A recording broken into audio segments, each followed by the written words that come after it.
name is Liz. I'm a mindset and wellness coach, and I help people manage their minds to improve their self awareness so that they can create better results in their life. Um, let's go ahead and get started. Okay, good. I'm glad you can hear me now. Thank you so much. I like webinars, but then what I don't like about them is that I can never tell if people can hear me or not. So the only way to communicate is through the chat box. So please let me know if something comes up in the chat box. Feel free to leave any comments in there as well. So today's webinar is going to be under 40 minutes. Use a chat box. Make sure to have a journal with you or a notebook, something that you can write with. We are going to be doing some short exercises throughout the webinar today that are going to require for you to reflect and do some writing. All right, let's go ahead and get started here. So today's topic is going to be around wellness, the different dimensions of wellness, and what that can look like for you individually.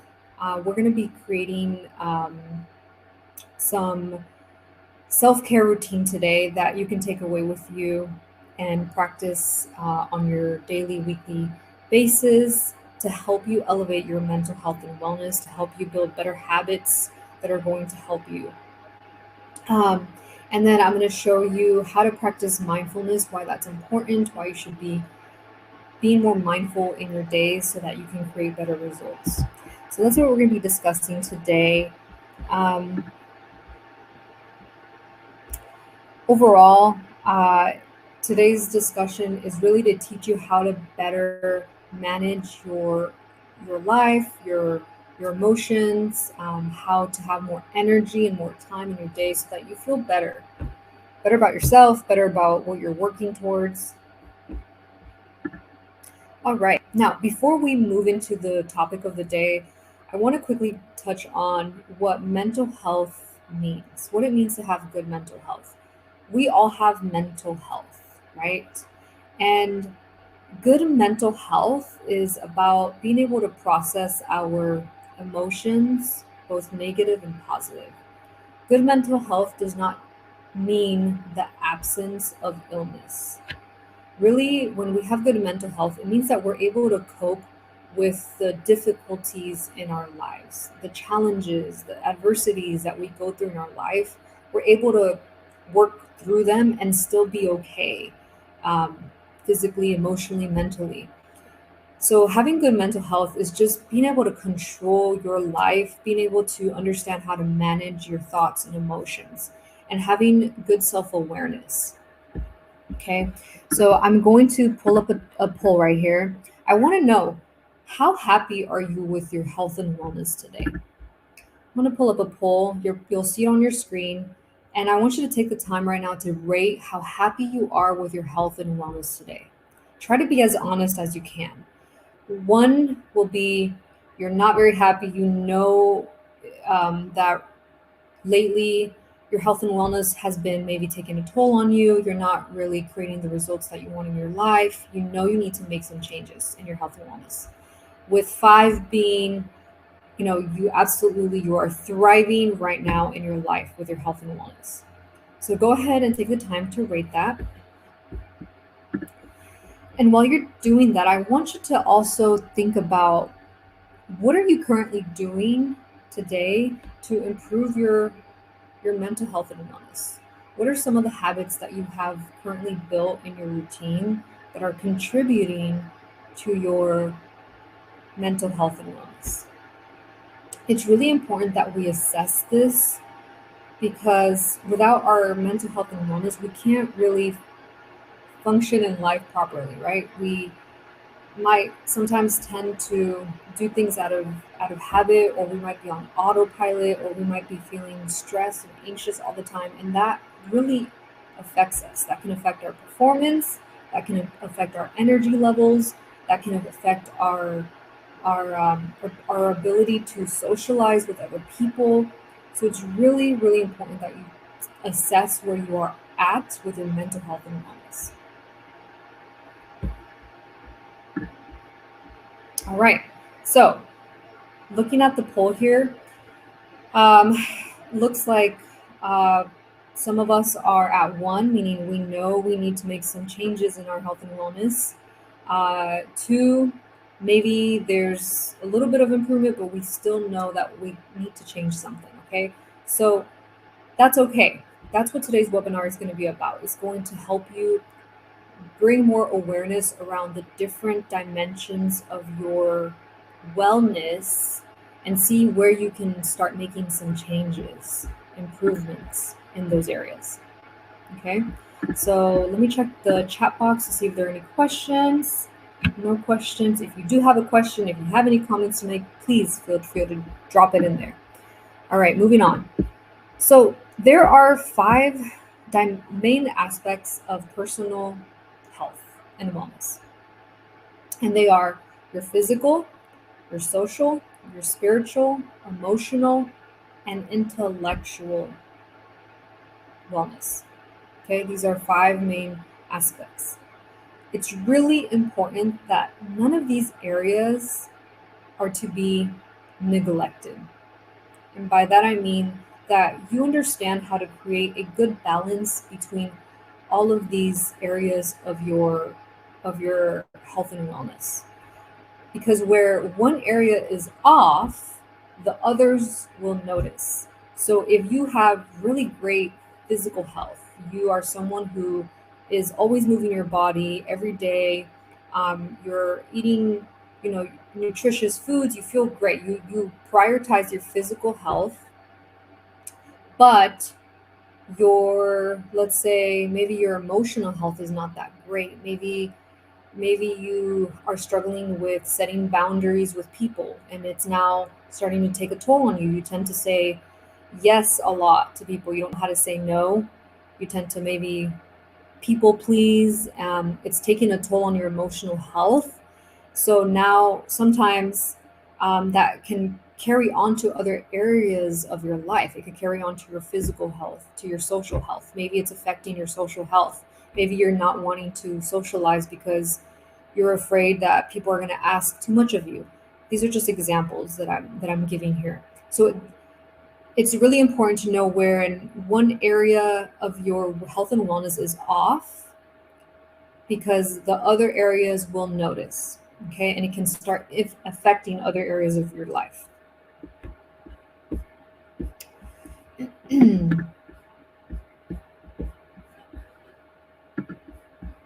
So what we're going to do next is we're going to talk about we're going to touch on 4 life areas today.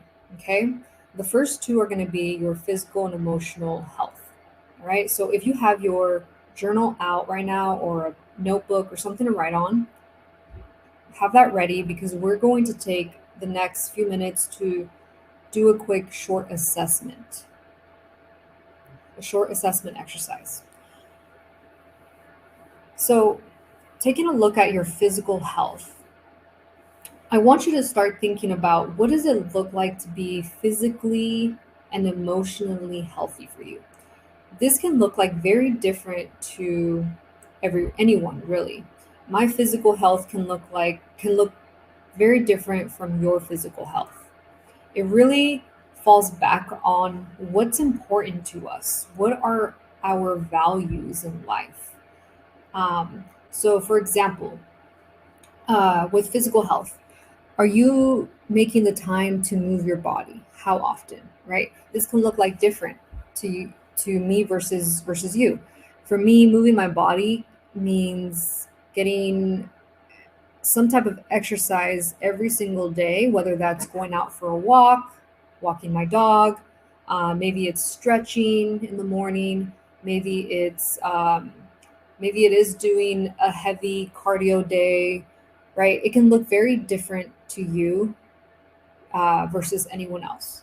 So it's important to know what do I enjoy doing, right? How do I want to contribute to my physical health? It doesn't have to look like going to the gym every single day, eating nutritious foods every single day. It can look very different to you. It's just what is important to you. What new habits do you need to build to contribute to your physical health? This is where you start making the changes and the improvements in your different life areas. When you start asking yourself, what are some new habits that I can build in my daily routine that are going to contribute to my physical health? Maybe you want to start walking more. Maybe you want to start doing more stretches. Maybe you want to join a cycling class.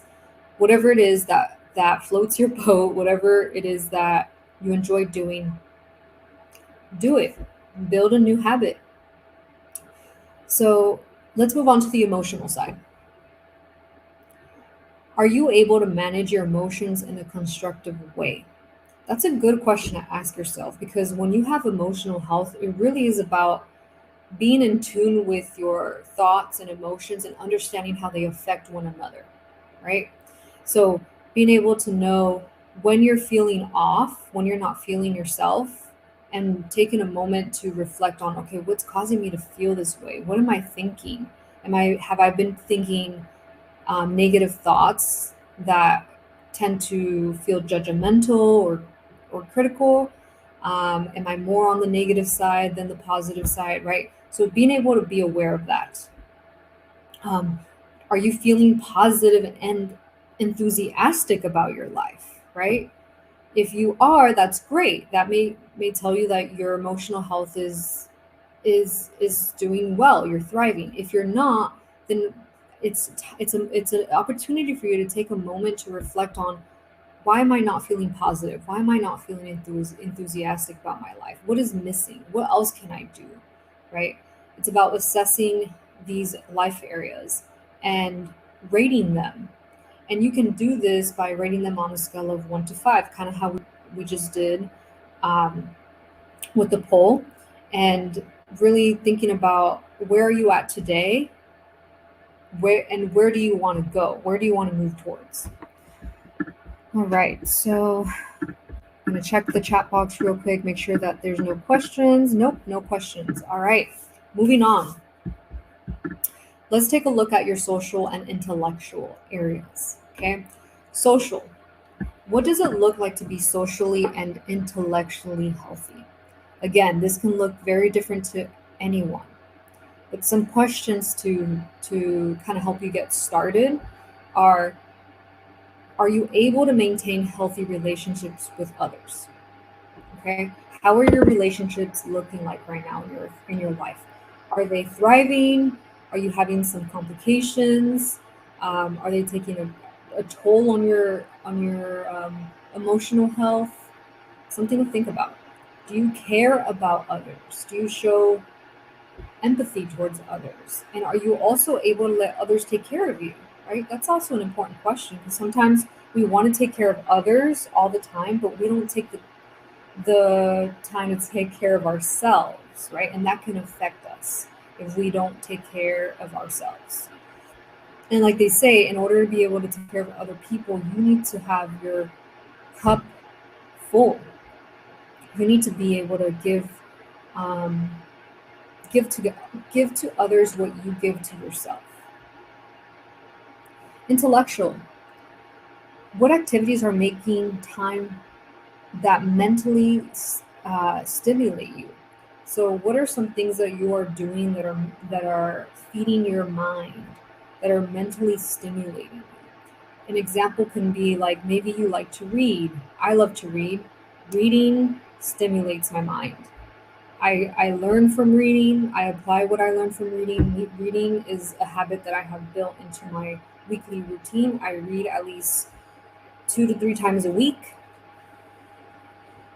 What proactive things will help you stay mentally healthy? Okay, so this is again an opportunity for you to assess where you're at in this life area. What are some things that you're currently doing that are mentally stimulating you or helping you keep proactive? What are the things that you could start doing?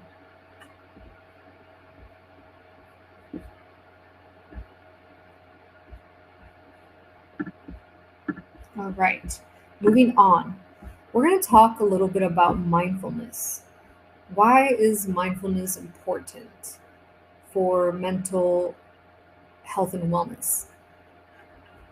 For those of you who are not too familiar with mindfulness, mindfulness is the practice to be in the present moment and have full awareness of what's going on around you.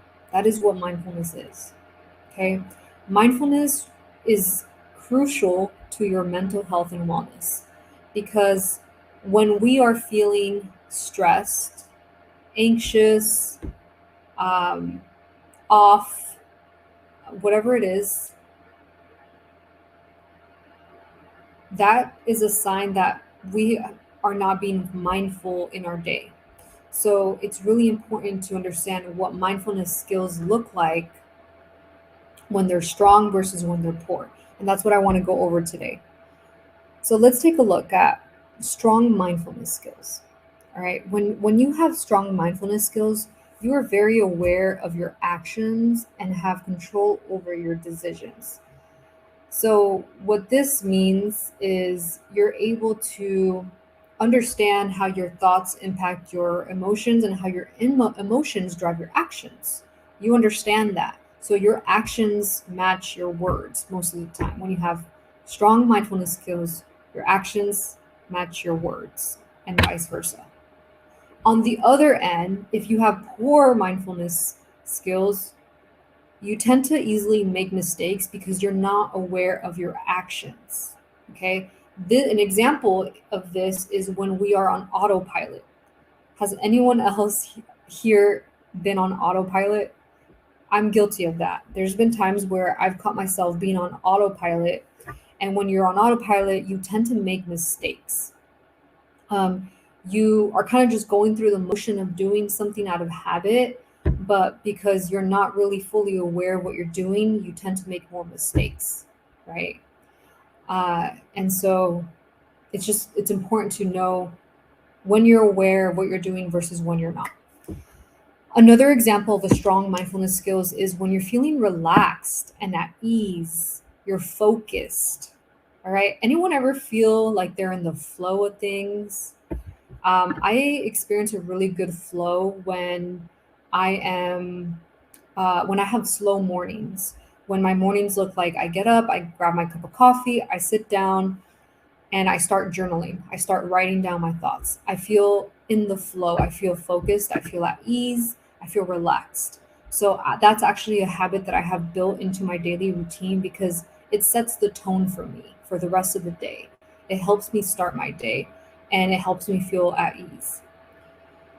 Um, on the other opposite side of this, a poor mindfulness skill would be that you become forgetful and you easily miss important people, days, or work to be done. This can look like you getting up really late from bed because maybe you had poor sleep the night before and you forget to, I don't know, maybe you forget to check your emails or you forget to do something really important, right?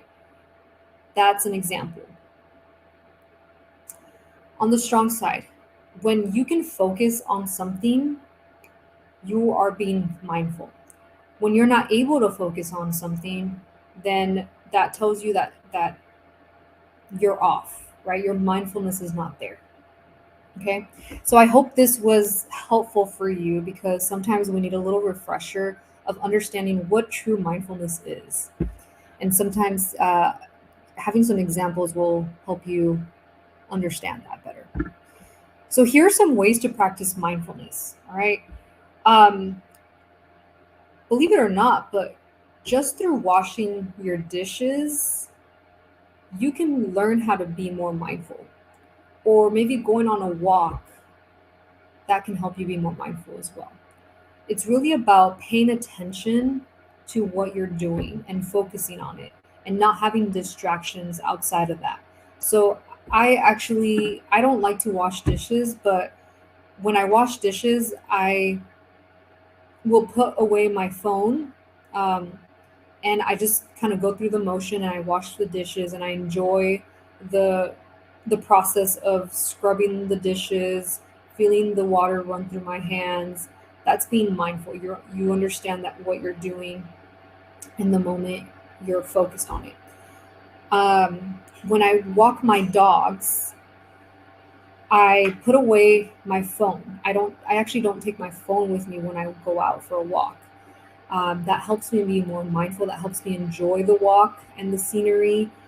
That's a really great example of being mindful, when you're able to notice the things outside that you don't normally notice in a busy world, right? Living in the moment is so important.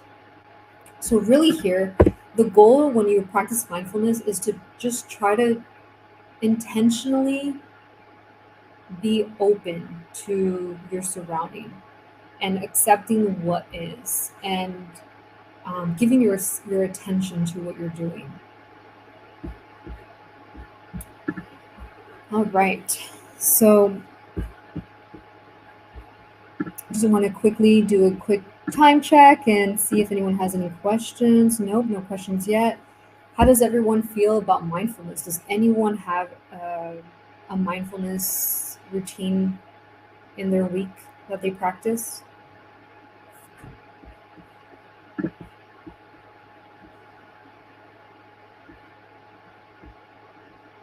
Okay, we're going to move on.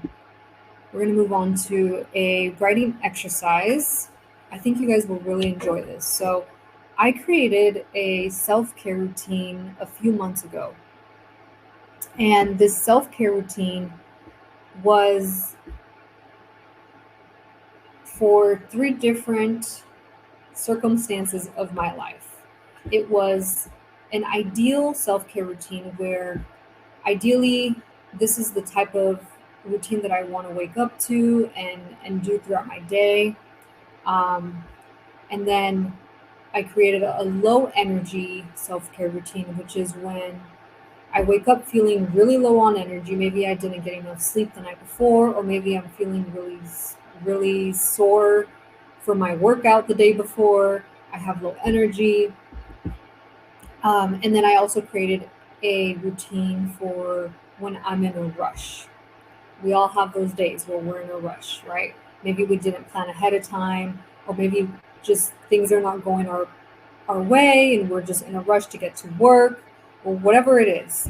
So I created three different self-care routines for these circumstances. Ideal when you're when you have low energy and when you're in a rush. And that's what I'm going to help you create today. So, having a self care routine is important because it alleviates feelings of stress and anxiety, and it helps you be more productive. It also helps you work towards your goals and what is really truly important to you. So having a self care routine is honestly, I think it's important. It's crucial for your health and wellness. And it really means to pay attention to what is important to you. So have your journal out, or your notebook or pen or pencil, have that out, and let's create a self care routine together. All right, I'm going to share an example of what I created a few months ago. This is an example of a morning self care routine. Like I said, based on your energy level. If you're having an ideal day where everything is going as planned, you're feeling great on energy, you're not in a rush, things are going well as planned. And then um, low energy where things are just not going your way, you're not feeling your best. And then of course when you're in a rush. All right, so we're going to go over these. So let's take a look at the ideal. So an ideal routine would look like, for me, again, this is something that I created for myself, but this can look like differently for you. So for me is making a cup of coffee in the morning because I love coffee. I'm a coffee drinker. Then sitting down and writing for 5 minutes. Okay, I enjoy writing. It helps me be at ease, helps me be more present. That's really important for me to do. Then going for a run. That's where I get my exercise, right? Sometimes it's a run, sometimes it's going to the gym. Then it's walking my dog. It's really important for me to walk my dog. It's the time that I get to spend with him, quality time with him, um, and it has to happen, right? He needs to have his attention too. And then at the end, checking my emails before I head to work, making sure that I don't have anything pending, that are there any meetings that I need to be aware of, all of that. So that's my ideal morning routine. And if you really look at it, I'm kind of hitting the different areas of health and wellness. Making a cup of coffee, that kind of gives me that boost of energy that I need. Sitting down and journaling, that mentally stimulates me and it emotionally helps me feel better about myself and about my day. Going for a run contributes to my physical health. So does walking my dog. And checking my emails before heading to work helps me to stay organized, right? So just giving you an example of what that looks like. Let's take a look at the low energy. A low energy self care routine for me would look like maybe I'm feeling really tired from the day before, and all I have energy for is just to make a cup of coffee, because that cup of coffee is really what's gonna help maybe boost my energy. Doing a 5 minute stretch instead of going for a run, right? Doing something a little bit more slow paced, and then walking my dog. Because even though I don't have the best energy in the morning, I still need to walk my dog because walking him is important to me, and I'm still gonna get that physical exercising. All right, in a rush. We all have days where we're in a rush, right? And these are the days where we just kind of have to do the minimum, right? So the minimum for me would look like still grabbing my cup of coffee, because again, that's what gets me through my mornings.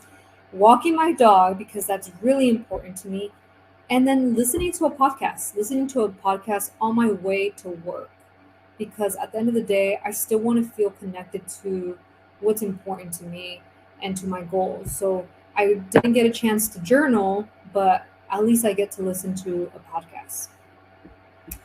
So if you want to take a screenshot of this, feel free, because I want you to take away with you today what a self care routine would look like for you on a different circumstance. Your ideal, when you're on low energy, and when you're in a rush. And you can also do this for your evening routine as well. You can have a morning and evening self care routine. This is just an example of my morning self care routine. All right. And just going to check in the chats. Lisa, you like walking your dog too? Yes.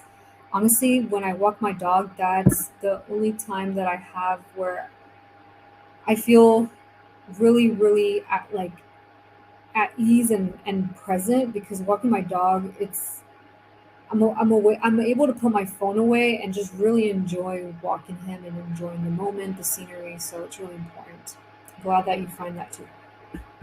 All right, moving on to the next thing that I want to share with you all.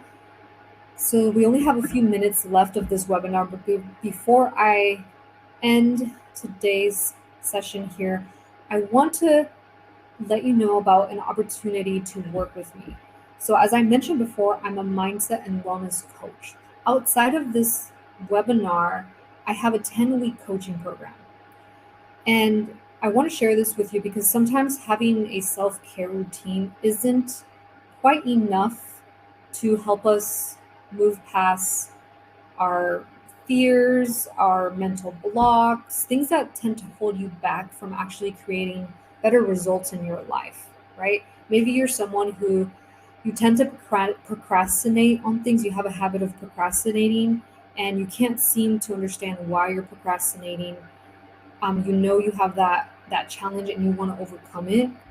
Or maybe you're someone who you want to do better in life. You know that there's more potential for you, but there's some mental blocks, some fears or insecurities that you haven't been able to work through. And this is where I come in as a coach. Is I come in with accountability to help you understand what exactly is holding you back. So in my 10-week coaching program, we take a look at your past limiting beliefs, patterns, and behaviors that are preventing you from moving forward on your goals. we take a look at exactly what are the fears that are holding you back, and we learn how to build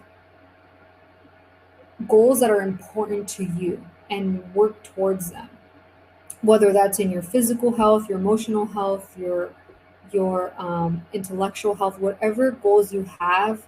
We take a look at what are the things that are holding you back, what are the things that you need to start doing to move towards those goals.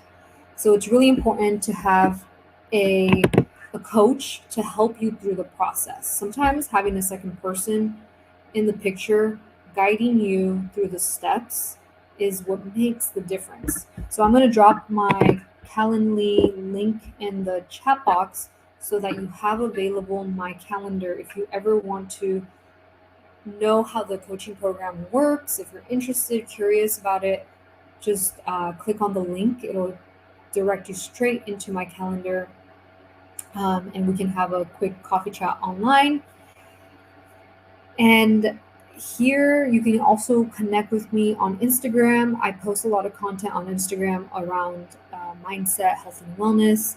You have my email and then my website. Feel free to check out my website, mindsetevolve.com. I have I have a blog there. I have other events that you can be aware of. And please feel free to share this webinar with anyone who you think might benefit from it. So I'm going to stay on just a minute to see if anyone has any questions, any comments. And I just want to thank you again for showing up today, for showing up and for doing the work and being here. So thank you. I'm also going to drop my Facebook group. If you have a Facebook, feel free to join my group where I keep it up to date on events, classes, anything that revolves around health and wellness and mindset.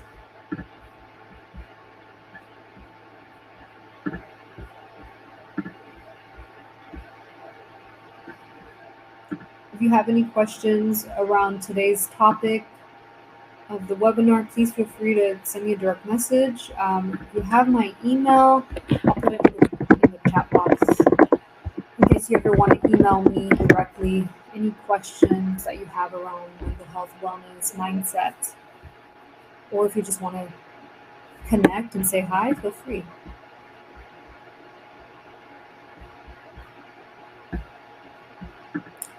All right. Well, if no one has any questions, I just want to thank you again for showing up today and being here. And I hope that you're able to take away something new with you today so that you start creating some changes in your health and wellness. And please create a self-care routine for yourself and use it. Let me know how that works out for you.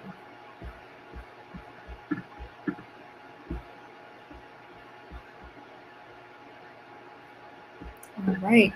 So I'm going to go ahead and end the webinar. Thank you so much again.